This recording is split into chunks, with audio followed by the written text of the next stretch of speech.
ஆடு மாடு உயிரினம் யாருமே என்ன செய்யணும், அன்னைக்கு நம்ம எதுவுமே வேலை செய்யக்கூடாது தான். அன்னைக்கு வந்து நம்ம என்ன செய்யணும், ஓய்வெடுக்கிற நாள், ஆண்டவருக்குரிய நம்ம படைச்ச தெய்வத்தை ஆராதிக்கிறதுனால அன்னைக்கு நம்ம வேலை செய்யலாம். மறுநாள் பார்த்துக்கலாம். நீங்கள் போங்க, நான் பார்த்துக்கிறேன். நீங்கள் போங்க, நான் பார்த்துக்கிறேன். மறுநாள் பார்த்துக்கலாம். இந்த ஆராதிக்கிற நாள் சொல்றதுனால அன்னைக்கு பார்க்கலாம்னா மீதி வேலை நம்ம மறுநாள் பார்த்துக்கலாம். பார்ப்போம் அந்த மாதிரி சொல்றேன். நீங்க வரவே மாட்டேங்கிறீங்களா? இல்லையா, அதுதான் இங்கே குலதெய்வத்துக்கு ஆராதியா. அப்படியா? இப்படிதான் வந்து அப்படி சொல்லக்கூடாதுங்களா? நீங்கள் ஆலயத்துக்கு வந்தாங்கன்னா நல்லது கெட்டது அதெல்லாம் தெரிஞ்சுக்கலாம். எல்லா உலகமே என்ன செய்யலாம், ஆண்டவர் நேசிக்கும் போது அவருடைய அறிவியல் நம்ம தெரிஞ்சுக்கலாம். ஆண்டவருக்கு ஒரு காலத்தில் என்னன்னா, யாரும் தெய்வம் தெரியாம தான் நடந்துட்டு இருந்தேன். கர்த்தரை நான் தெரிந்து கொண்டதுனால, படைத்த தெய்வத்தை தெரிந்து கொண்டதுனால இன்னைக்கு நான் ஆசீர்வாதமாக இருக்கணும். அதனால நீ என்ன செய்யற, பயப்பட வேண்டியதில்லை. நீ குலதெய்வம் உன்னை வந்து என்ன செய்ய போதில்லை, கொண்டு போட்டதெல்லாம் இல்லை. ஏன்னா இப்போ இதே நானும் பல தெய்வங்களை என்ன செஞ்சேன், வணங்கிட்டு என்னோட படைச்ச தெய்வத்தை நான் அறிஞ்சதுனால நீங்கள் ஆசீர்வாதமாக இருக்கீங்க. எந்த தெய்வம் வந்து என்ன செய்யலைங்க, எந்த இதுவும் செய்ய முடியாது. ஏன்னா நான் வணங்குற தெய்வம் அப்படி இருந்தா. அதனால நீயும் குடும்பத்தில் வாங்க. சரி, அடுத்த வாரத்தில் நான் சரி வாங்கி போட்டேன். நல்லா இருக்கேன். நீங்க எப்படி இருக்கீங்க? நானும் நல்லா இருக்கிறேன் தம்பி. அப்படியே போய்கிட்டு இருக்குது வாழ்க்கை. என்னங்க சும்மா அப்படியே பார்த்துட்டு போலான்னு வந்தேன். சொல்லுங்க தம்பி.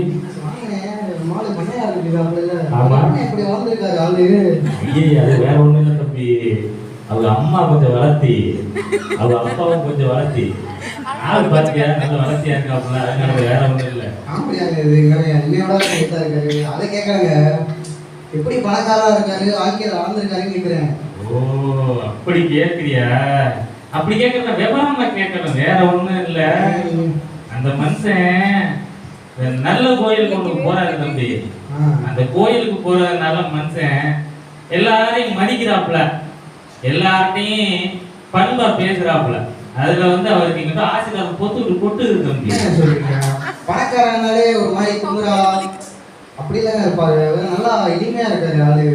அது வேற ஒண்ணும் இல்ல, அவ கும்பிடுறாங்கல்ல சாமி, அந்த சாமி வந்து ஏழையாவே பிறந்துச்சான், ஏழையாவே வளர்ந்துச்சான். எல்லாத்தையும் இந்த சாமி கொஞ்சம் ஏதோ செய்யுதுப்பா.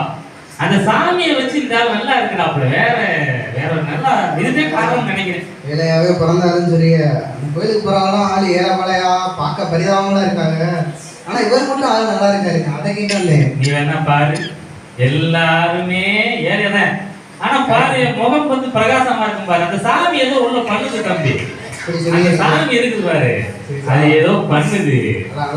இந்த மூட பழக்க வழக்கம், இந்த குடிக்கிற பழக்கம், எல்லாருமே வந்து இதுக்குள்ள வந்து விட்டுறாங்க.